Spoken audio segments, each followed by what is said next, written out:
জিটিভির পর্দায় আবারও ফিরছে টক শো। নন্দিত টক শো উপস্থাপিকা ও সাংবাদিক কাজী জেসিনের উপস্থাপনা এবং পরিচালনায় আসছে টাইমলাইন বাংলাদেশ। নতুন বাংলাদেশ গড়ার চ্যালেঞ্জ, সংস্কার ও সমসাময়িক বিষয়গুলো থাকছে এই আয়োজনে। কাজী জেসিন জানিয়েছেন, বাংলাদেশের ভবিষ্যৎ নিয়ে নানা প্রশ্নের উত্তর তুলে ধরা হবে টাইমলাইন বাংলাদেশ টক শোতে। সময় উপযোগী অনুষ্ঠানের জন্য জিটিভিকে ধন্যবাদ জানিয়ে বিভিন্ন রাজনৈতিক দলের নেতা এবং বিশিষ্টজনরা বলছেন, গণমাধ্যমকে সমাজের দর্পণ হিসেবে কাজ করতে হবে। আহমদ অনিকের রিপোর্ট। দেশের অন্যতম জনপ্রিয় স্যাটেলাইট চ্যানেল জিটিভি বস্তুনিষ্ঠ সংবাদ, রুচিশীল অনুষ্ঠান আর খেলা সম্প্রচার করে দর্শকদের মনে একটি আলাদা স্থান তৈরি করেছে চ্যানেলটি। দর্শকের চাহিদা ও প্রত্যাশা পূরণে জিটিভি তার অনুষ্ঠানগুলোতে রাখে নতুনত্ব।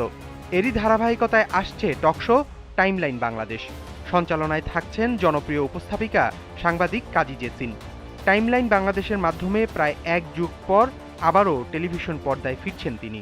এই কাজটা করতে চাই, দায়িত্ব নিয়েই করতে চাই এবং সেই জায়গায় জিটিভি আমাকে সহযোগিতা করছে। আমি কৃতজ্ঞ জিটিভির কাছে এবং আশা করছি যে আমরা অনুষ্ঠানটার মধ্য দিয়ে নতুন বাংলাদেশ গড়ার ক্ষেত্রে একটা ভূমিকা রাখব। কাজী জেসিন বলেন, সত্য বলার জন্য তাকে একসময় ছাড়তে হয়েছিল প্রিয় মাতৃভূমি।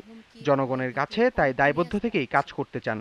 কোনো গণমাধ্যমে আমি কাজ করতে পারছিলাম না। বিভিন্ন জায়গায় আমাকে যেখানে আমি কাজ করতে যাচ্ছিলাম সেই জায়গায় কিন্তু থ্রেট দেওয়া হচ্ছিল এবং বলা হচ্ছিল আমাকে কেন নেওয়া হয়।